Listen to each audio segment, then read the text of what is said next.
cette deuxième démonstration autour de NSX et la fonctionnalité IPS-IDS. Je m'appelle Mickaël Lelouch, je suis Senior Solution Engineer chez VMware. Dans cette présentation, nous allons voir comment protéger un serveur web à travers la technologie NSX.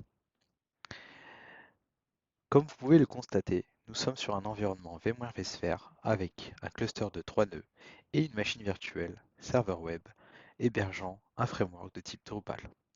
L'adresse IP de ce serveur web est 172.20.4.224. Si je me connecte sur cette machine, nous tombons bien sur ce serveur web Drupal.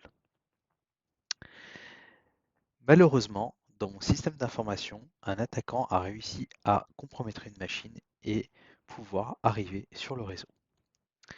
Cet attaquant a pu scanner le réseau et trouver une faille de type CVE sur le serveur Drupal.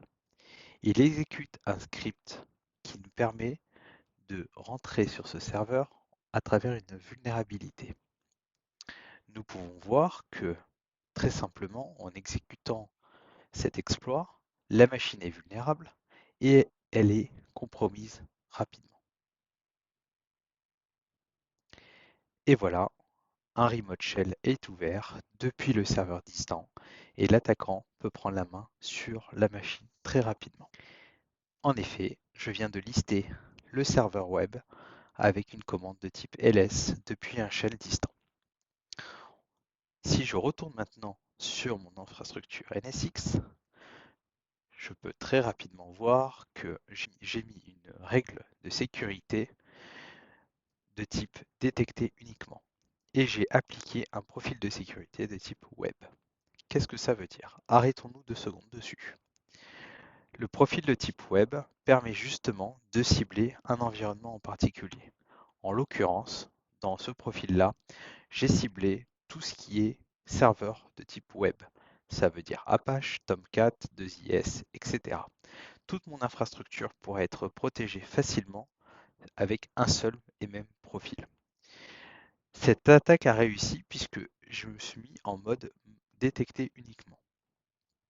Désormais, nous allons pouvoir voir que l'attaque a bien eu lieu depuis le dashboard NSX IPS-IDS. Nous sommes bien le 9 juin, il est 22h04 et l'attaquant a bien réussi à compromettre la machine.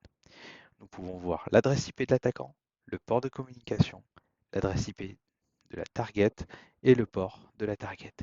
Et nous voyons bien que le flux est un remote TCP, donc la session a été exécutée depuis la target vers l'attaquant.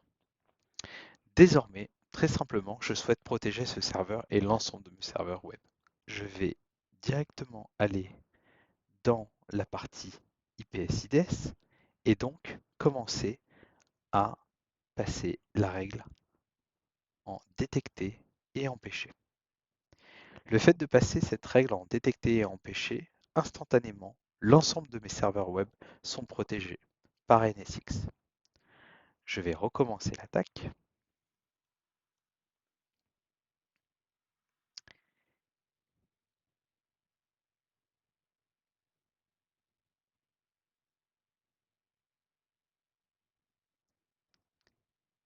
Et on s'aperçoit que cette attaque n'a pas pu avoir lieu.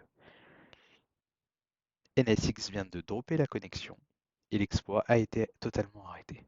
Retournons directement maintenant sur le dashboard IPS-IDS pour vérifier que cette attaque a été bloquée. En effet, l'attaque qui était ici a été totalement bloquée.